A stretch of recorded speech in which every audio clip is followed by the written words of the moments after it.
Hey guys, this is Justin Shelton with Lakefront Living Realty. I'm out here today talking to you about the pros and cons of living at a private lake. So the first thing we should talk about is that private lakes are a lot different than public lakes. Private lakes are ones across Ohio that only members can use the lake, people who own property there, compared to public lakes, which can be used by anyone. Let's start with the pros of living at a private lake in Ohio. The main pro would be that with members only being allowed to use the lake, it's a lot less congested, since members don't have to fight for water space against people who are just visiting for the weekend, compared to public lakes where anyone can use the water. Generally speaking, private lakes also have better water quality.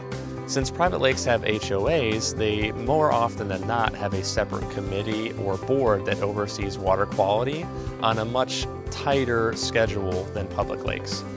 And they're less susceptible to algae and other problems that affect water quality, because at public lakes, they have people who boat at other lakes and may bring in a foreign substance.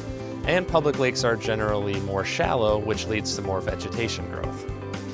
The other nice thing about living at a private lake is since there's an HOA in place, they most often do a good job of keeping property values up by enforcing the rules and regulations that make property owners maintain their properties.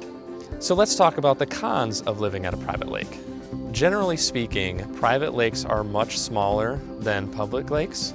For instance, Candlewood Lake is a private lake in Mount Gilead, Ohio, which is approximately 250 acres, which is an average size of a private lake.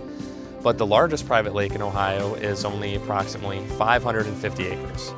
If you compare that to Buckeye Lake, which is just 45 minutes east of Columbus, it's over 3,000 acres.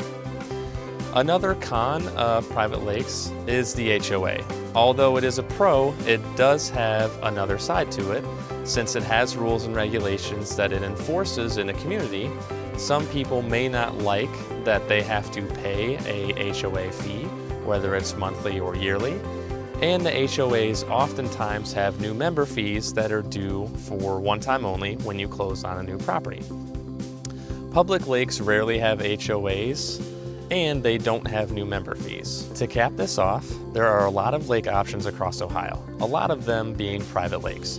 Make sure to talk to your lakefront specialist about what the pros and cons are for each private lake that you're interested in, and to check the HOA, the water quality, and the size, and to see if a private lake is right for you and your family's needs. If you have any questions about the pros and cons of living at a private lake, or if you have questions about a specific private lake here in Ohio, feel free to reach out to me at justin@lakefrontliving.com or call or text me at 815-751-7593. Thanks for watching. I'll talk to you later.